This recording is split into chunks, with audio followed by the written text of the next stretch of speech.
En ces lieux où j'oublie les orages d'hier, où le renom d'Ovide est mon voisin désert, où la gloire n'est pas mon incessante peine, tu manques à mon âme épuisée mais sereine.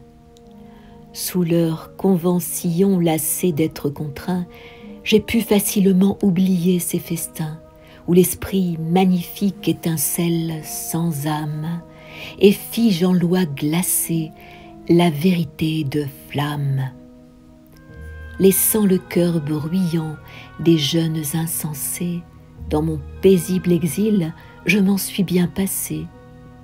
J'ai respiré, bridé les démons qui m'habitent, voué mes ennemis à l'oubli qu'ils méritent, et déchirant les raies où j'attisais mes mots, je goûte peu à peu un silence nouveau. L'isolement enseigne au génie téméraire le désir de penser et l'effort tutélaire. Ma journée m'appartient, j'ordonne ma raison, j'aide à mûrir en moi des songes plus profonds. Je cherche à racheter dans l'harmonie parfaite le temps que m'ont perdu mes brûlantes tempêtes. Je m'ouvre à la lumière où notre âge se plaît. Les muses m'ont souri, déesses de la paix, pour cette indépendante et salutaire lutte. Mes lèvres de nouveau ont recherché la flûte. De l'ancienne beauté le charme est de retour. Je chante mes pensées, la nature et l'amour. Et l'amitié fidèle et les chères présences qui m'envoûtaient au jour de mon adolescence, alors qu'insouciant de moi-même inconnu, ignorant des tracas, des systèmes, des buts, j'emplissais de mon chant ce séjour de délices. De Tsarskoïe s'élot les ombres protectrices.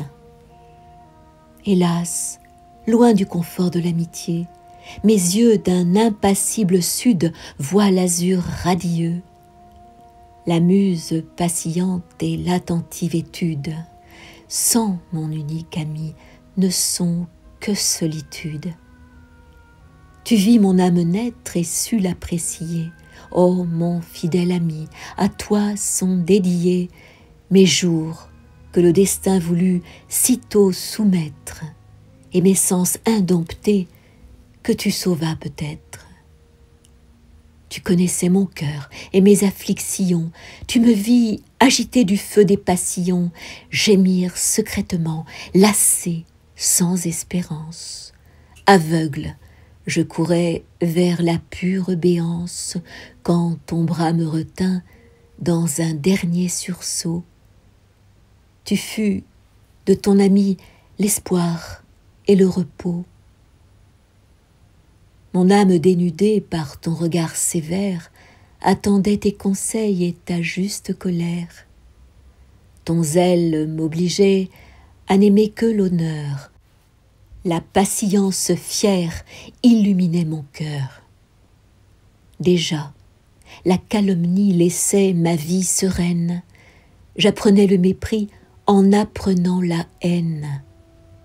Avais-je alors besoin du jugement sacré, d'un esclave de cour, d'un âne chamarré, d'un philosophe dont les débauches immondes frappèrent tout d'abord les quatre coins du monde, et qui, de la lumière, admirateur jaloux, soudain lassé du vin, ponta comme un filou?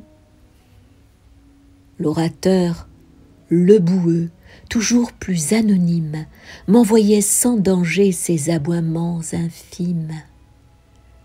Devais-je alors honnir ces pauvres paltoquets, ces oïls, ces sots, ces dames perroquets, qui cherchent les ragots pour leur gaieté infâme, lorsque ton amitié ennoblissait mon âme? Les dieux en soient loués, j'ai traversé la nuit. J'accepte mon destin, je suis quitte avec lui. J'ai connu la douleur et j'ai vaincu ma crainte. je porterai ma vie sans murmurer de plainte. Mon seul désir accepte encore cette amitié. Voilà ce que les dieux m'ont entendu prier.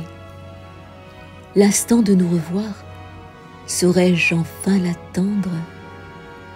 Nos mains enfin mêlées, quand donc pourrais-je entendre le salut cordial que tu me destinais? J'ouvre, j'entre à nouveau dans l'humble cabinet où, quelquefois rêveur, tu vis toujours en sage, en calme observateur de la foule volage. Oui, oui, je reviendrai, mon ermite bien cher, pour rappeler encore nos palabres d'hier, l'enthousiasme pur des discours prophétiques, des morts que nous aimions, les vivantes répliques, pour reprendre et revoir, relire et disputer, pour ranimer en nous l'espoir de liberté, et je serai heureux. Mais le diable m'emporte, fait déquerpir Schepning du seuil de notre porte.